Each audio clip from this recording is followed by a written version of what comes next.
Hi, today I'm going to talk about one of the famous or popular weight loss method called pillow diet. There are many weight loss methods, includes blood type diet, raw food diet, but today I'm going to talk about pillow diet. So pillow diet, from its meaning, it means the diet which means that modern people follow the human ancestors to eat unprocessed food to keep healthy. In this diet, the food we can eat include lean meat, fish, vegetables, and that has low glucose, and nuts and seeds. Then there was somebody asking about, is there any calorie suggestions in here in this diet? Answer is no. But we know that from lesson 1, we learned that every daily energy intake for human is 8,700 kilojoules, and this I also mentioned in my assignment 1. So below this figure, everything is okay. For pillow diet, there are still some food restrictions on this diet. Under the Harvard University's of Public Health, on the pillow diet, humans should eat the food that are unprocessed and fresh. This means they cannot eat some food that are processed, such as junk food, potatoes, oil, beans, and so on. And also, people who with the pillow diet should obtain more proteins, normal fat, and less carbohydrates. For the pillow diet, it needs physical activities. This is because from Harvard University same research, our ancestors hunting for meat and plants by running through long distances. As hunting is a really high level physical activities, this means that if you are in paleo diet, you should have more physical activities. So I have talked something briefly about paleo diet. Now I'm going to talk about whether the paleo diet affects metabolism process. So firstly, metabolic process includes three parts. First, digest. Next is absorb, and then is store of the food. According to Australian Health Direct, digest process is with the add of 10 organs and digest pass. Yes, food will be broken down into small molecules and then broke down into the micronutrients and then obtained into the bloodstream. More detailedly, from lesson 5, we know that during the digest process from mouse to a small instance, food will be broken down into small molecules, carbs, proteins, and fat will be converted into glucose, amino acids, and fatty acids.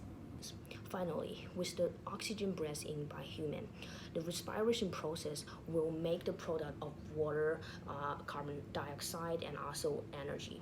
However, when human daily eating is more than expenditure, it means some of the excess thing will be stored in body. For example, let's see from the biology.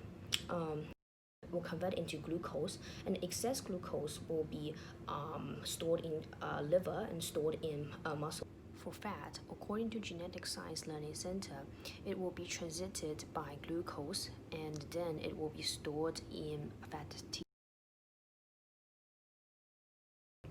Now I'm going to focus on whether a paleo diet has effect on a metabolism process that I mentioned above, and whether this is a good diet to lose weight.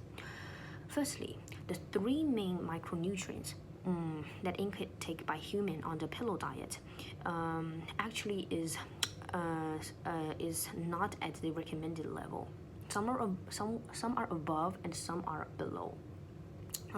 According to the research from European Journal of Clinical, on the paleo diet, proteins contain 30% of calories, and fat contains 40% of the calories, and carbohydrate only contains 30% of calories. However, from my assessment 1, the standard level of the carbon intake should be between 45% to 65%. The proteins should be from 15% to 25%, and the fat intake should be between 25% to 35%. In this way, the figure of protein on the paleo diet is much higher than the recommended level, and on the other hand, the figure of the carbohydrate is lower than the recommended level. This is beneficial to lose weight actually. Why? Because according to Lauren Cordian in 2011, protein could boost metabolism, decrease the number of calories, and might let people to have the feeling of fullness. So there will be more proteins stored in the body.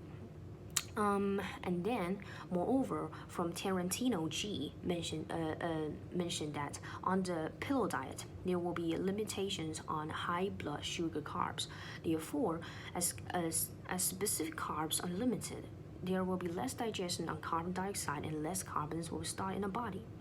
In this way, actually, there will be less water in the body. However, pillow diet can only let people to lose weight in short time, but in the long run, that doesn't make sense. According to the research from week 5 video, people who eat low carb food tends to lose weight more faster than people eat normal diet. This is because when they have low carb, they will have less water. However, if people give up this and came back to the normal diet, therefore the water will be gained back and the weight will also be gained back.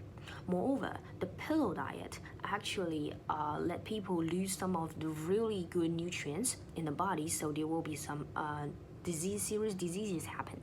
For example, according to the Harvard Medical School of Research, having pillow diet might let people gain less vitamins and calcium. Therefore, actually there will be some impact on bones, such as osteoporosis will be happen. Moreover, as pillow diet exclude beans, exclude grains, and increase meat intake, this will increase the risk of having heart diseases, and this will lead to death. It seems serious, right? But still have some impact.